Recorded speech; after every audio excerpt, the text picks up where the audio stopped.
Bismillahirrahmanirrahim. Assalamualaikum warahmatullahi wabarakatuh. Alhamdulillahi ala ihsani wa syukru lahu ala taufiqihi wa amtinani. Asyhadu an la ilaha illallah wahdahu la syarika lahu ta'ziman sya'nih. Wa asyhadu anna Muhammadan abduhu wa rasuluhu da'ila ridwani. Allahumma salli alaihi wa ala alihi wa ashabihi wa ikhwani. Hadirin hadirat yang dirahmati oleh Allah Subhanahu wa taala.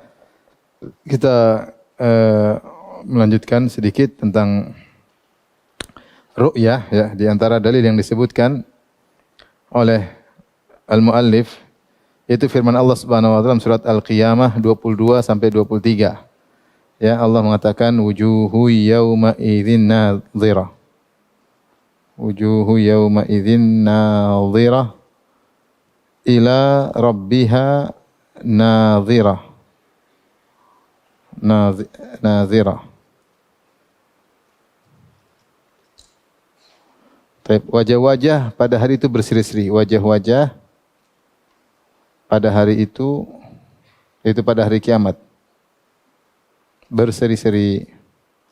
Nadhirah itu berseri-seri. Itu bahagia. Kenapa? Ila rabbiha nadhirah. Karena memandang kepada Rabb-nya. Kepada Rabb-nya. Di sini Allah menggunakan nadhara ila, ya. Jadi nadhara, lafal nadhara dalam bahasa Arab, nadhara itu ada beberapa model. Pertama, nadhara saja. Nadhara tanpa huruf ta'diyah.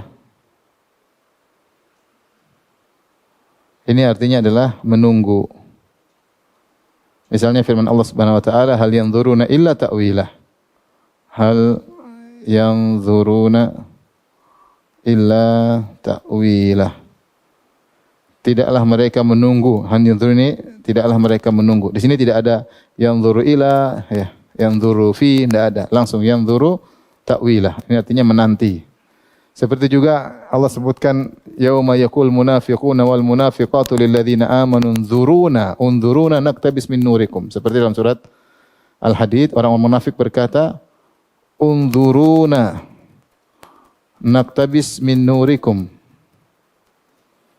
Qila irji'u wara'akum faltamisu nura. Tunggulah kami, kata mereka, tunggulah kami wahai orang-orang beriman, tunggulah kami, agar kami mengambil dari secercah cahaya kalian. Ini undur bahasa nadhara, yanzuru bahasa Arab artinya menanti, menunggu. Paham? Kalau nadhara fi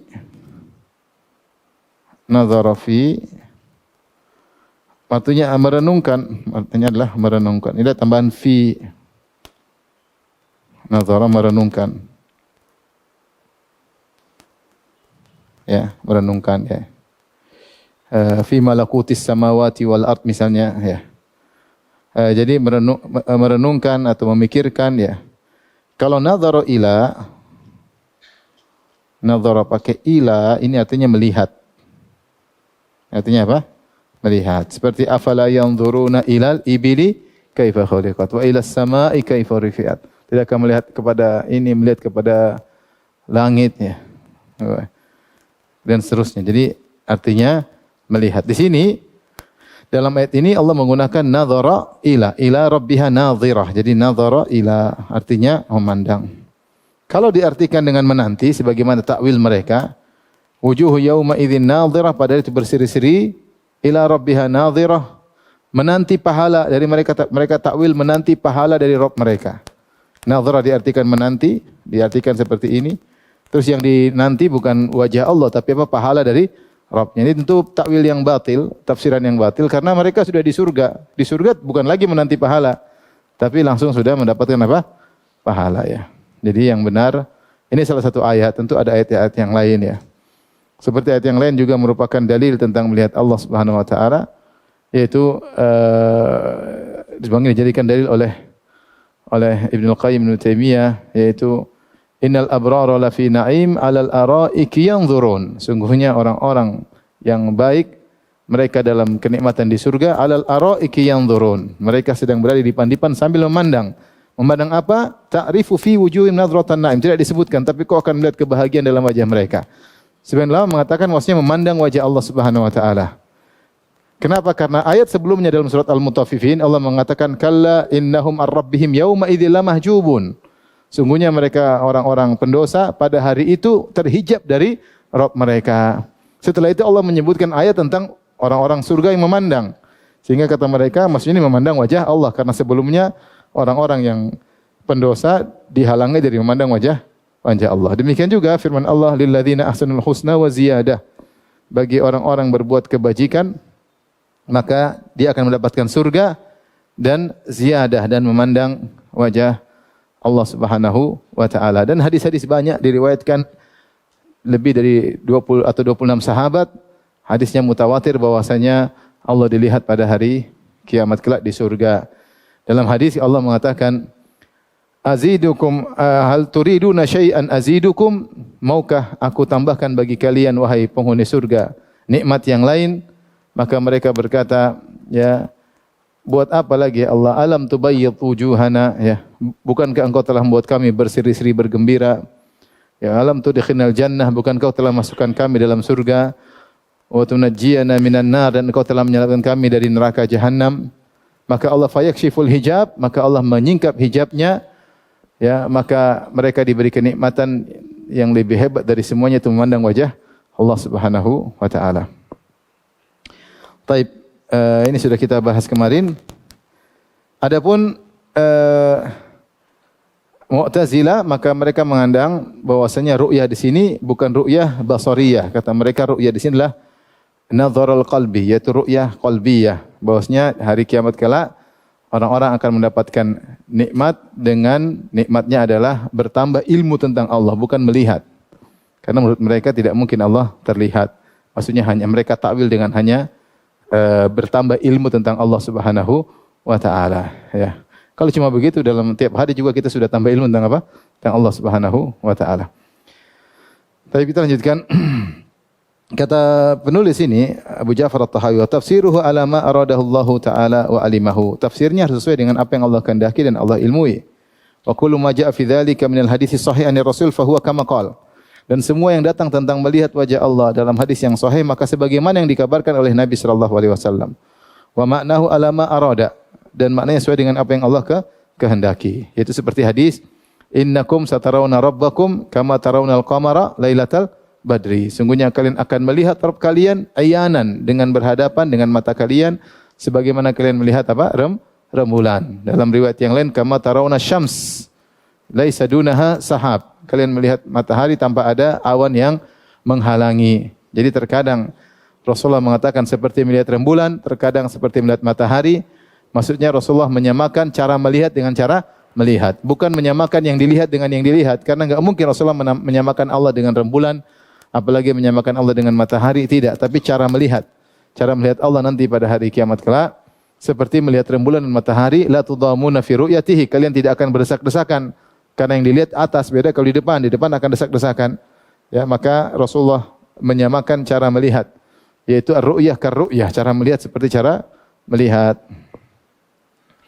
Apalagi Rasulullah mengatakan berhadapan-hadapan melihat rembulan.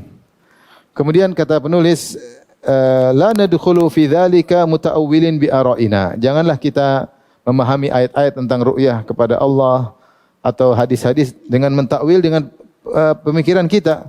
Wala mutawahhimina bi ahwaina, dan janganlah kita bertawahum Allah seperti ini dengan hawa nafsu kita. Semuanya salah. Kita jangan menolak, jangan mentakwil, dan juga jangan membayangkan. Jangan membayangkan. Fa innahu ma yaslamu fi dinihi illa man sallama lillahi azza wa jalla wa li rasulih. Tidak ada seorang selamat dalam agamanya kecuali dia pasrah kepada Allah azza wa jalla dan rasulnya. Wa radda ilma mashtaba alaihi ila alimihi, dan mengembalikan ilmu yang dia tidak mengerti kepada yang mengetahuinya. Ya sudah, apa yang sampaikan Rasulullah imani. Bukankah Allah berfirman, fala wa rabbika la yu'minuna hatta yuhaqqimuka fi ma shajara bainahum thumma la yajidu fi anfusihim harajan mimma qadaita wa yusallimu taslima. Tidaklah kalian beriman sampai kalian menjadikan Rasul sebagai hakim atas permasalahan yang ada di antara kalian. Rasulullah mengambil keputusan. Kemudian kalian tidak mendapati ada gerundel sedikit pun atas keputusan Rasulullah dan kalian terima dengan seterima-terimanya. Wa yusallimu taslima. Mereka terima dengan sepenuhnya. Tidak ada gerundel sedikit pun atas keputusan Nabi sallallahu alaihi wasallam, ya. Wa ma ikhtalaftum fi syai'in fa hukmu ila Allah. Apapun yang kalian perselisihkan hukumnya kembali kepada Allah Subhanahu wa taala. Fa in tanaza'tum fi syai'in farudduhu ila Allah war Rasul. Jika kalian berselisih kembalikan kepada Allah dan Rasulnya. Allah bilang begini, Rasulullah bilang juga, jangan pakai akal, jangan pakai udah begitu, terima aja. Masalahnya mereka sudah terkena racun ilmu filsafat sehingga menerima zahir ayat, zahir hadis mereka tidak bisa. Tidak bisa, terlalu syubhat, terlalu kuat. Makanya saya dalam syarah akidah tahawiyah saya sebutkan betapa kuatnya syubhat masuk kepada sebagian ulama.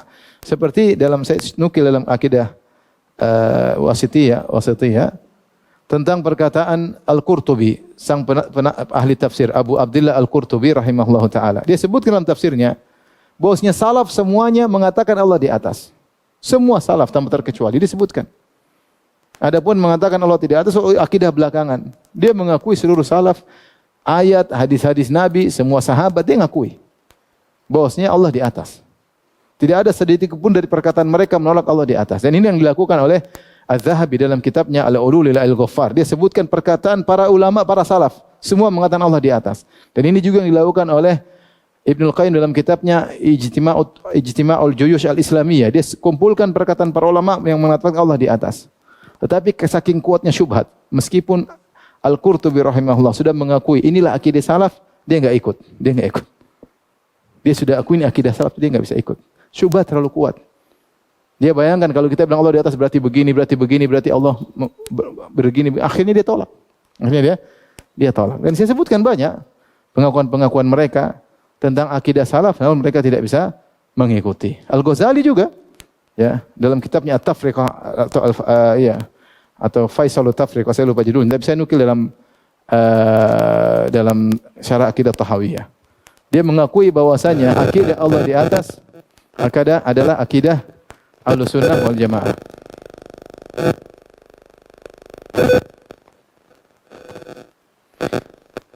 Tapi ketika dia sudah mengakui hal tersebut, dia tetap tidak mengikuti akidah Ahlussunnah wal Jamaah, ya. Demikianlah ketika syubhat sudah terlalu kuat, maka dia akhirnya harus tunduk kepada syubhat, bukan tunduk kepada akidah salaf. Padahal akidah salaf sesuai dengan zahir ayat dan hadis. Makanya saya bilang, mereka tidak berani mengatakan akidah mereka akidah salaf, enggak berani. Karena kalau kita bilang mana ada salaf yang mengatakan Allah tidak di atas, enggak ada. Dan mereka sudah akui ini akidah salaf, sepertinya mereka tidak bisa ikut. Karena syubhat terlalu kuat. Tapi kita lanjutkan. Kemudian At-Tahawi berkata, "Wala tathbutu qadamul Islam illa ala zahiri taslim." Tidak akan tegak pondasi Islam seseorang kecuali di atas punggung pasrah. Jadi kakinya enggak bisa tegak kecuali kalau punggungnya pasrah. Wal istislam, dan menerima terhadap Al-Qur'an dan hadis. Ya. Faman rama ilma ma hudhira anhu ilmuhu wa lam yaqna bit taslim fahmuhu hajabahu maramuhu an khalisi tauhid.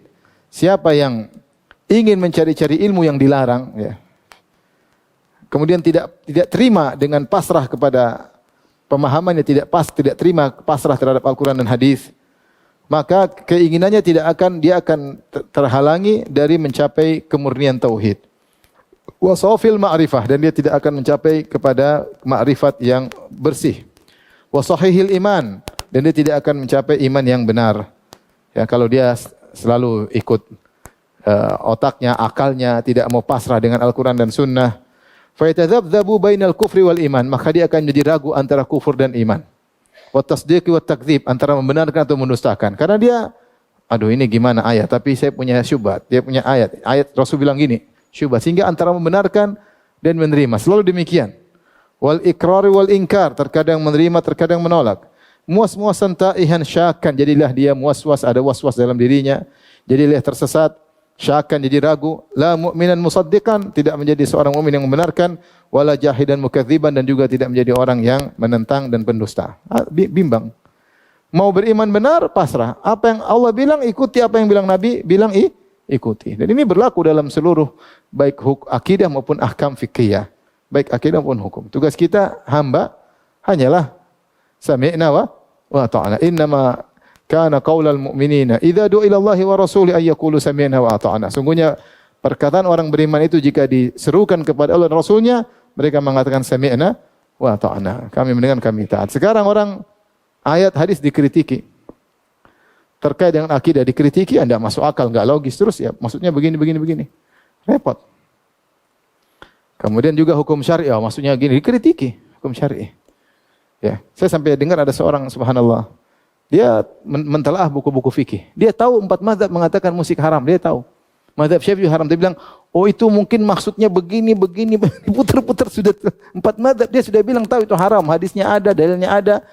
Semua ulama ijma' ulama haram. Tapi dia berusaha mentawil, maksudnya ulama itu begini, muter-muter. Akhirnya muncul sekarang Al-Quran pakai musik. Subhanallah. Ya kalau bilang halal boleh aja dong. Boleh aja. Al-Quran pakai musik. Ngaji pakai musik rock and roll, musik rap, ya, musik metal. Waliyadzubillah ya. Oleh karenanya tidak akan kokoh kecuali kita tunduk. Allah bilang begini ya kita ikutin, dia bilang begini ya kita ikutin. Tidak usah kita masuk dengan akal kita, karena akal kita ini ranahnya terbatas, kemampuannya terbatas. Baik. Kemudian beliau melanjutkan, wala yasihul imanu birru'ya li ahli daris salam liman i'tabaraha minhum biwahmin. Tidak sah iman seseorang terhadap ru'yah, yaitu penghuni surga melihat Allah, bagi orang yang bertawahum, yaitu memandang, oh begini maksudnya Allah, begini bentuknya, itu enggak boleh. Enggak boleh. Rasulullah hanya menyamakan cara melihat. Rasulullah SAW tidak menyamakan tentang yang terlihat. Ya sudah. Pokoknya melihat Allah pada hari kiamat kelak. Au ta'awwala bifahmin, dan juga sebaliknya jangan mentakwil. Oh maksudnya bukan melihat, maksudnya adalah bukan melihat Allah tapi melihat kenikmatan surga yang lain, atau maksudnya adalah menunggu kenikmatan surga dan macam-macam. Atau maksudnya melihat Allah artinya bertambah ilmu, bukan melihat langsung, ya. Idz kana ta'wilur ru'ya wa ta'wilu kulli ma'nan yudhafu ila rububiyyah bitarki ta'wil. Karena tafsir yang benar tentang ru'yah dan semua tafsir segala makna yang terkait dengan rububiyah Allah, caranya dengan meninggalkan takwil yang batil. Ya udah terima aja. Takwil batil tinggalkan. Waluzumi taslim, dengan pasrah atau berkomitmen dengan taslim, yaitu menerima. Wa alaihi dinul muslimin, dan inilah agama kaum muslimin. Wa man lam yatawaqqan nafya wat tashbih zalla. Siapa yang tidak menghindarkan dari penafian dan tidak menjaga diri dari tasbih, dia nafi seperti Mu'tazilah atau tasbih seperti Musyabbihah, zalla, maka dia akan tergelincir, walam yusibit tanzih, dan dia tidak akan bisa mensucikan Allah, tidak bisa mensucikan Allah. Ya, mengatakan Allah tidak terlihat, ini berarti menolak sifat kesempurnaan. Allah, apakah memuji dirinya tidak terlihat? Enggak. Kalau Allah tidak terlihat adalah pujiannya, apa bedanya dengan ketiadaan, tidak terlihat? Allah tidak terpuji dengan tidak terlihat. Allah tidak dipuji dengan tidak terlihat. Tapi Allah dipuji, Allah dilihat tapi tidak bisa diliputi. Kemudian, fa inna rabbana jalla wa ala mausufun bi sifatil wahdaniyah. Sungguhnya Rabb kita yang maha tinggi disifati dengan sifat-sifat keesaan.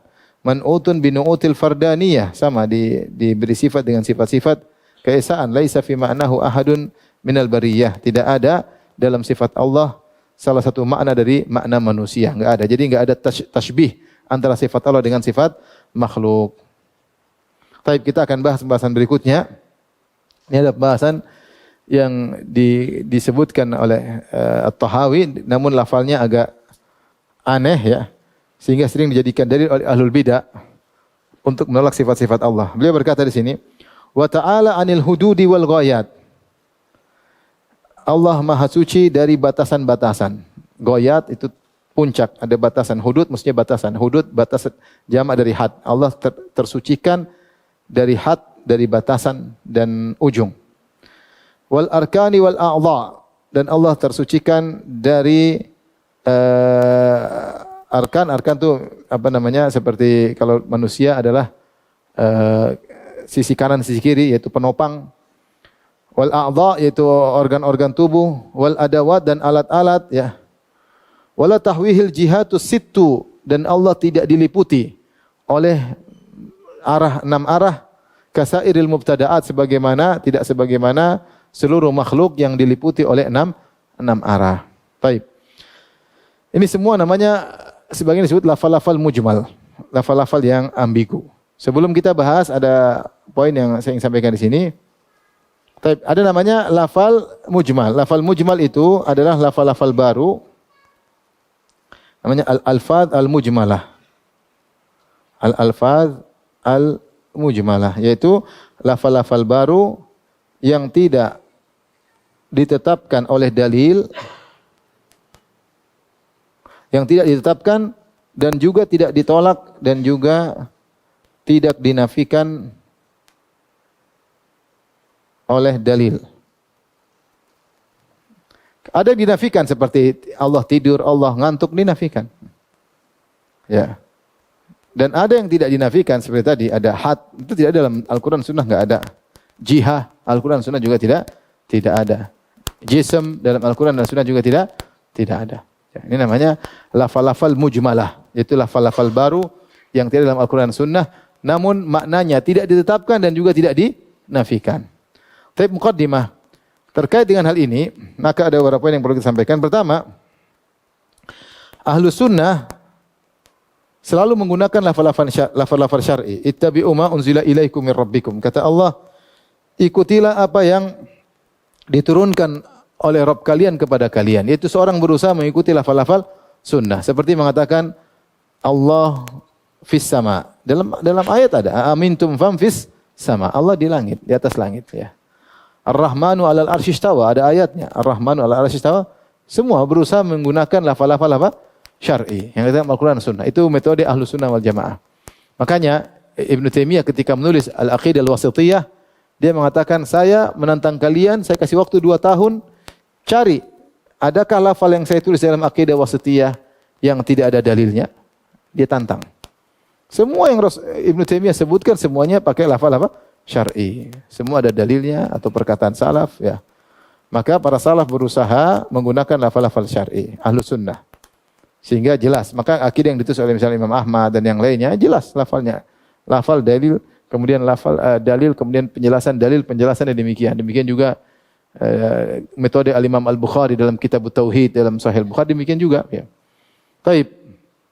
Yang kedua, mukaddimah yang kedua, ini yang pertama. Yang kedua, Ahlus Sunnah menjauhi lafal-lafal yang tidak jelas, yang bisa mengandung makna baik dan buruk. Lafal-lafal ambigu dijauhi, ya. Dan ini berdalil seperti firman Allah Subhanahu wa taala, ya, ya ayyuhalladzina amanu la taqulu ra'ina wa qulu unzurna wasma'u. Wahai orang beriman, janganlah kalian berkata kepada Nabi ra'ina. Ra'ina bahasa Arab artinya perhatikanlah kami ya Rasulullah. Kenapa orang-orang Yahudi mengatakan ra'ina, maksudnya bahlul, yaitu bodoh.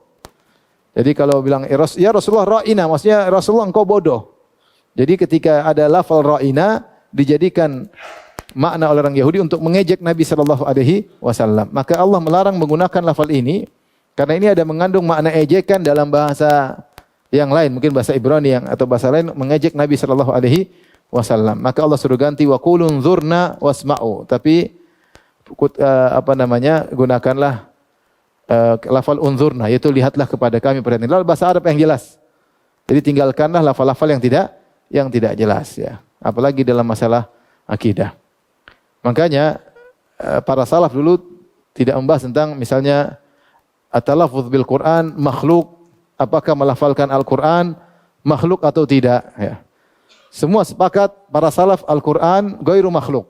Al-Quran bukanlah makhluk, tapi talaffuz bil Quran ketika kita mengaji Al-Quran ini yang ngaji ini makhluk atau bukan.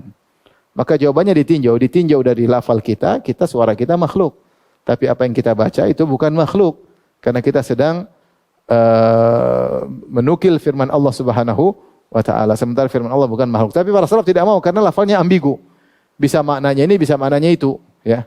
Sehingga mereka menghindari lafal-lafal yang ambigu, dua makna, bisa makna benar, bisa makna salah, mereka tinggalkan. Taib. Yang ketiga, bagaimana sikap-sikap para salaf terhadap lafal al-fadhil mujmalah.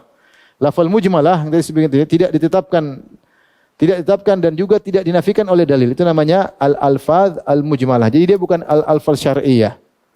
Ya. Maka kaidah para salaf mereka mengatakan al-ibrah bil ma'ani la bil mabani.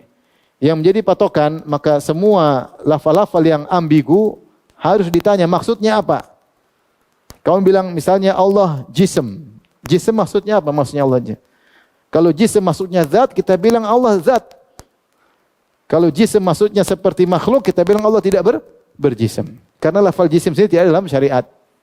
Maka kita bilang, kamu maksudnya jism apa? Kalau maksudnya jism adalah zat, Allah punya sifat, kita bilang Allah berjism. Kalau gitu mujassimah, terserah mau namakan kami mujassimah, enggak ada masalah. Kalau kami maksudnya menetapkan sifat dinamakan mujassimah, biarin namakan kami dengan apa?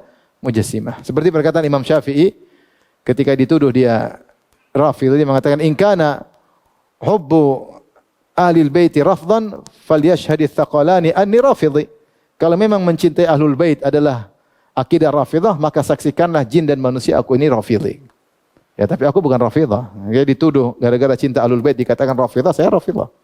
Demikian Ibnu Taimiyah pernah mengatakan, in kana hubbu sahabah nasban falyashhadits thaqalani anni nasibi. Kalau memang cinta kepada sahabat disebut nasibi atau nawasib, saksikanlah aku adalah nasibi. Kita juga mengatakan kalau menetapkan sifat-sifat Allah datang dalam Al-Qur'an dan Sunnah dikatakan mujassimah, biarin ngomong kita apa? Mujassimah. Apa masalahnya?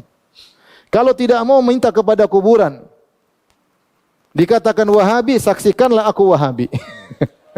Ya, kira-kira begitulah. Ya, kira malu-malu. Wahabi itu apa? Wahabi tidak minta ke kuburan. Ya. Wahabi tidak pergi ke dukun. Saya Wahabi kalau begitu. Ya. Wahabi tidak beribadah dengan ibadah yang tidak dilakukan oleh sahabat dan Rasulullah sallallahu alaihi wasallam. Saya Wahabi kalau gitu. Ya. Wahabi tidak bermusik-musik. Ya sudah, saya Wahabi. Mau diapain? Biar bilang Wahabi enggak ada masalah. Ya. Kali itu definisi Wahabi adalah menjalankan Al-Quran dan sunnah Nabi sallallahu alaihi wasallam. Taib. Jadi semua lafal mujmalah maka asalnya yang jadi patokan adalah al-makna, yang menjadi fokus adalah hakikat maksud dari lafal tersebut, bukan lafalnya. Apa maksudmu engkau mengatakan jihad, non jihad itu maksudnya apa? Bukan pada lafalnya. Oleh karenanya asalnya Ahlus Sunnah adalah abstain, asalnya tawakuf. Kalau ada lafal yang tidak datang dalam Al-Quran dan Sunnah, asalnya mereka adalah abstain, tawakuf, sampai diperinci. Kalau diperinci maksudnya benar maka diterima, kalau maksudnya salah maka ditolak. Kemudian asalnya Ahlus Sunnah, jadi asalnya tawakuf, tidak terima kecuali sampai dijelaskan. Bagaimana Allah berjihad atau tidak? Tunggu, jihad maksudnya belum. Asalnya enggak mau pakai bahasa itu. Kalau kau bilang Allah fauqal arsy, Allah besar, saya terima. Tapi Allah fi jihah, tunggu dulu, saya tidak mau terima. Saya pakai bahasa yang syar'i aja lah. Saya enggak ada komentar. Harus komentar dong. Ya kalau gitu jihad itu apa? Nah, dia jelaskan dulu kalau maksudnya begini ya. Lihat dulu. Kalau jihad maksudnya adalah Allah diliputi oleh tempat seperti kita manusia. Manusia kan diliputi dari 6 arah. 6 arah itu maksudnya apa? Depan, belakang, atas, bawah, kanan, kiri. Kita diliputi enggak? Ya kalau seperti itu maksudnya Allah tidak berjihad. Tapi kalau maksudnya Allah berjihad, Allah di luar alam. Di penghujung alam, habis alam ada Allah, Allah di luar alam dan langit dan bumi kecil dalam genggaman Allah, maka kita bilang Allah di jihad. Tergantung maksudnya mau jihad apa. Kalau jihad maksudnya di luar alam, di atas kita bilang Allah berjihad. Karena memang Allah di luar sana tidak bersatu dengan apa? Makhluknya. Namun terkadang Ahlus Sunnah terpaksa menggunakan istilah-istilah ini karena dalam rangka berdebat dengan Ahlul Bidah, karena Ahlul Bidah menggunakan istilah-istilah tersebut. Jadi intinya saya ingin sampaikan, Ahlus Sunnah asalnya menggunakan lafal-lafal syar'i. Dan mereka berusaha meninggalkan lafal-lafal yang ambigu. Kalau mereka dipojokkan dengan lafal-lafal yang ambigu, lafal-lafal mujmalah, al-alfadz al-mujmalah, yang tidak ditetapkan dalam Al-Quran dan Sunnah dan juga tidak ditolak dalam Al-Quran dan Sunnah, maka asalnya mereka abstain. Kalau mereka terpaksa harus bersikap, maka mereka minta penjelasan. Maksudnya apa? Jika maksudnya benar sesuai Al-Quran Sunnah, mereka terima. Jika maksudnya tidak sesuai, mereka tolak. Jadi jangan ditetapkan, jangan ditolak. Semua lafal mujmalah jangan langsung ditetapkan, jangan langsung ditolak. Tapi tanya dulu maksudnya apa. Al-ibrah bil ma'ani la bil mabani. Yang jadi patokanlah maksud dari lafal tersebut, bukan sekedar lafalnya. Baik, kita lanjutkan. Ini sudah? Sudah belum? Untuk ujian minggu depan. Tulis. Nanti minggu depan siapa yang benar semua dapat hadiah ya. Hari ini nggak ada hadiah karena baru pemanasan. Minggu depan saya benar semua ada hadiah insya Allah. Ya. Minimal jazakallah khairan ya. Sebaik-baik hadiah doa, tapi ada hadiah insya Allah. Baik, berikutnya. Al-alfadz al-musta'mala fil aqidah. Lafal-lafal digunakan dalam akidah, dalam konteks akidah. Ada beberapa model dalam konteks akidah. Ada beberapa model. Pertama, al-alfadz al-ma'thurah, yaitu lafal-lafal datang dalam dalil atau asar dari salaf, yaitu Al-Quran atau hadis. Seperti Allah mustawin alal arsy, jelas. Inilah seperti dalam akidah wasitiyah, dalam akidah wasitiyah. Dalam akidah wasitiyah, Al-Imam Ibnu Taimiyah rahimahullah mengatakan semua yang saya tulis ada dalilnya. Dia tantang, umhilukum, ketika mengatakan sanatain, aku kasih waktu kalian 2 tahun cari dalam buku saya ada satu akidah yang tidak ada salafnya. Dia tantang Ibnu Taimiyah. Semua yang saya sampaikan ada dalilnya, ada salafnya. Ya. Ini namanya, maka ketika para ulama menulis akidah, mereka berusaha menggunakan lafal-lafal al-ma'thurah, lafal-lafal datang dalam Al-Quran maupun Sunnah atau dari perkataan para salaf lebih aman. Tapi yang kedua, al-alfadz al-munkarah, yaitu kullu lafzin khalafan nusus. Lafal-lafal yang melisih dalil, seperti contohnya, ada mereka mengatakan Allahu halin fi khalqihi. Allah menetapi makhluknya. Tentu tidak benar. Allah tidak bersatu dengan apa? Makhluknya. Contohnya. Ini kita tolak karena Allah tidak bersatu dengan apa? Makhluknya. Ya. Kalau bersatu dengan makhluknya berarti Allah bergabung dengan keburukan. Berarti ya macam-macam ya. Ini tidak benar. Yang benar Allah fauqas sama. Allah di atas apa? Langit. Di atas arsy. Maka semua lafal-lafal yang bertentangan dengan Al-Quran dan Sunnah maka kita tolak. Misalnya Allah wal alam qadiman. Allah dan alam sama-sama qadim. Tentu kita bilang enggak benar. Alam tidak azali. Yang azali cuma siapa? Allah Subhanahu wa taala. Semua lafal yang mungkar tidak sesuai Al-Quran dan Sunnah maka kita tolak. Yang ketiga, lafal-lafal tafsiriyah namanya al-fadz al-tafsiriyah atau al-alfadz al-mubayyinah. At-tafsiriyah atau al-mubayyinah. Ini adalah lafal ini tidak ada dalam nas tapi untuk menjelaskan lafal-lafal yang ma'thurah, untuk tujuannya menjelaskan ini. Untuk menegaskan jenis lafal pertama. Contoh, Allahu dalam Al-Qur'an Ar-Rahmanu 'alal arsy istawa. Allah beristiwa di atas arsy. Timbul pertanyaan, apakah Allah nempel dengan arsy, gabung dengan arsy? Maka para salaf menjelaskan tidak. Allahu ba'inun an khalqi. Allah terpisah dari makhluknya. Jadi ini yang dikatakan Imam Ahmad ketika berdebat dengan Al-Jahmiyah Al-Muta'abbidah. Imam Ahmad mengatakan, dulu Allah sendirian, sepakat enggak? Kita sepakat enggak? Dulu Allah berzat atau tidak? Berzat nyata atau dalam bahayalan? Nyata. Baik. Allah punya zat. Kemudian Allah menciptakan zat makhluk. Ketika Allah menciptakan zat makhluk, ada 3 kemungkinan. Allah menciptakan zat makhluk dalam diri Allah. Kedua, Allah menciptakan zat makhluk di luar zat Allah, kemudian digabungkan lagi dalam zat Allah. Yang ketiga, Allah ciptakan zat makhluk dan Allah pisahkan antara zat makhluk dengan zat Allah. Kemungkinan pertama, ini 3 kemungkinan. Kemungkinan pertama tadi apa? Allah menciptakan zat makhluk dalam zat Allah. Ini kita terima tidak? Tidak, karena berarti zat Allah tercampur dengan zat makhluk. Berarti dalam diri Allah ada iblis, ada kotoran, ada neraka, dan lain-lainnya. Pertama, kemudian tidak benar. Ini Allah ngajak logika orang Jahmiyah, Muta'abbidah yang mengatakan Allah fi kulli makan. Maka Imam Ahmad bantah. Dulu Allah sendirian enggak? Punya zat? Ya. Tapi Allah ciptakan zat makhluk. 2 zat yang berbeda.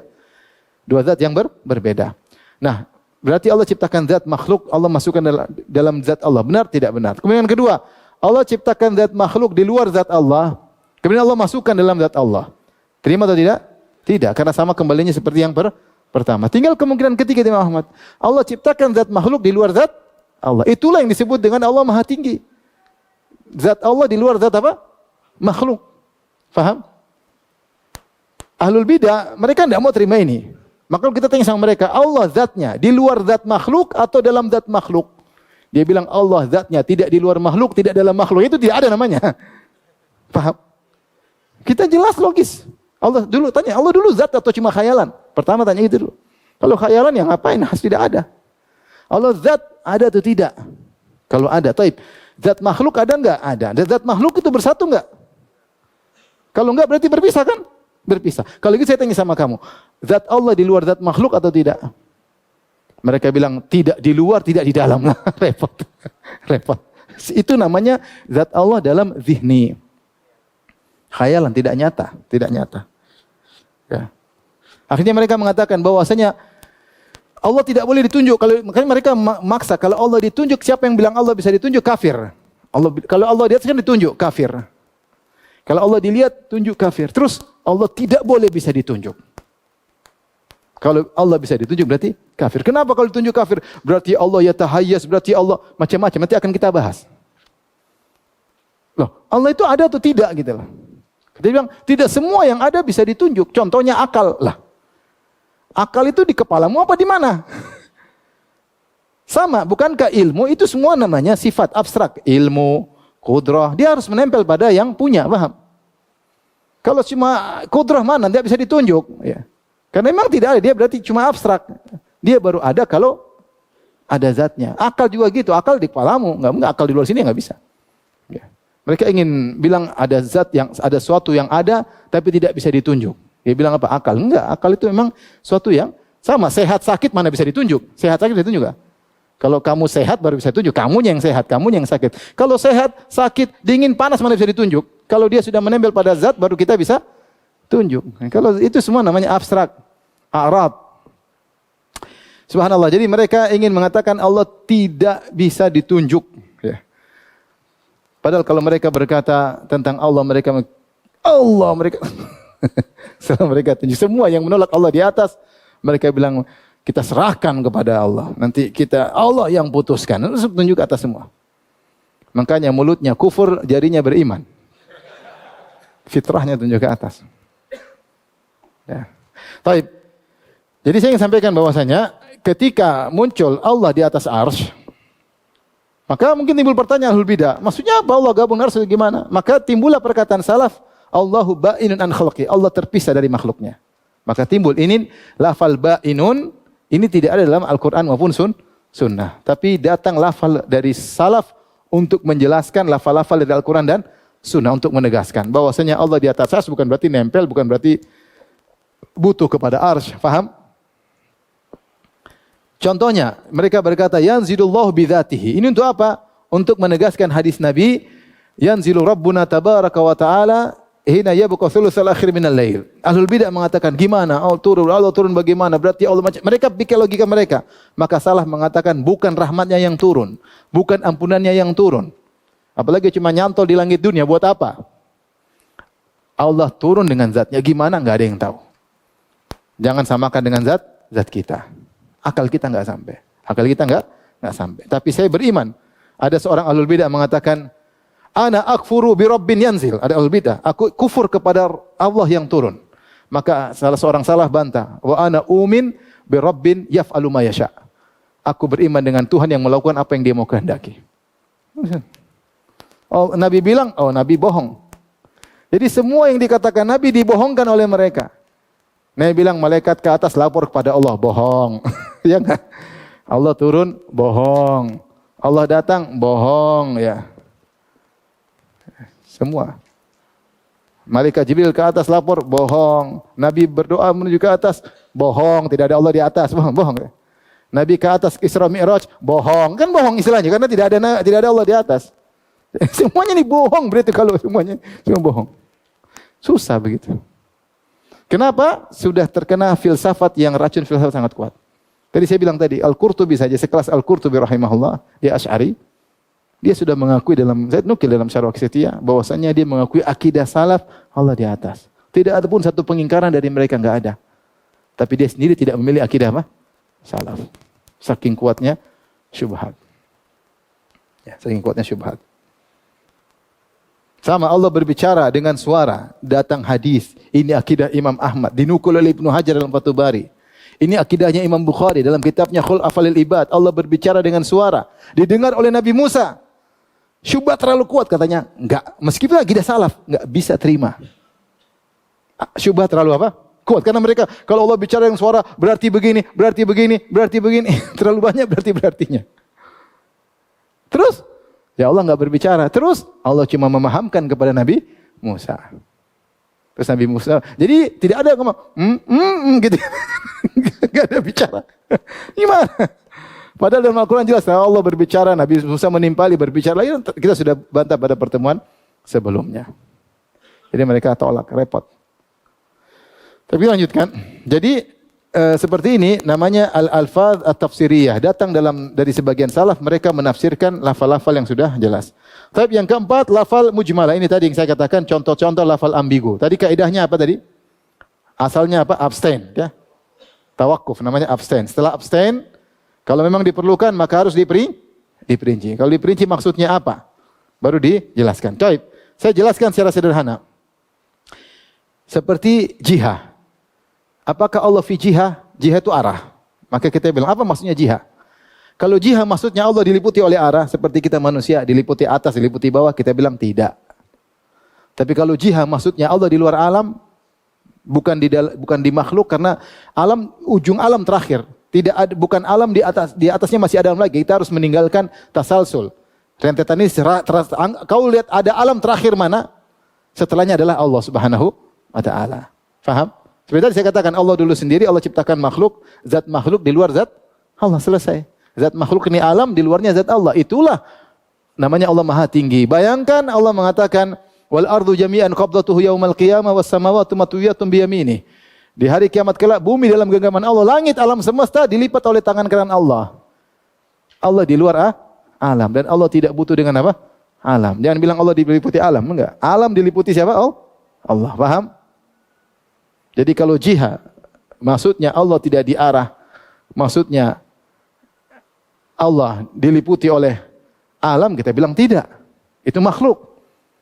Kalau kita alam malah diliputi oleh siapa? Allah Subhanahu wa Ta'ala. Langit dan bumi dalam genggaman Allah, kecil bagi Allah Subhanahu wa Ta'ala. Ya. Maka Allah di luar alam tidak butuh dengan alam, semesta tidak butuh dengan arsy. Meskipun dia di atas arsy Allah Subhanahu wa Ta'ala. Inilah namanya Allah fil uluwil mutlak. Allah di atas ketinggian yang mutlak. Itu artinya jihad. Mereka sering berdalil, Allah dulu tidak bertempat. Sama, sepakat.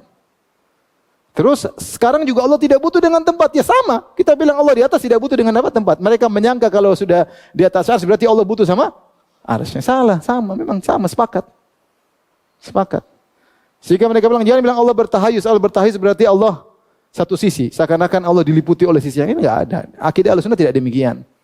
Akidah Ahlussunnah tidak demikian. Tapi Allah di atas, ya. Taib. Sama kalau jism. Kita bicara jism. Allah jism atau tidak? Tunggu dulu. Maksud kamu jism apa? Jism ya, kalau maksudnya zat, kita menetapkan Allah berzat. Kalau zat tersebut punya sifat-sifat, iya zat tersebut punya sifat-sifat. Mu'tazilah bilang enggak. Kalau zat punya sifat, berarti jism, berarti syirik, enggak boleh punya sifat. Kita bilang enggak ada, itu zat khayalan seperti itu. Zat tanpa sifat itu apa? Khayalan. Cuma dalam benar. Kalau maksudnya jism adalah seperti makhluk, tangan Allah seperti tangan makhluk, kita bilang Allah bukan jism. Tapi kalau maksudnya jism, Allah punya zat spesial, zatnya Allah, kita bilang Allah berjism.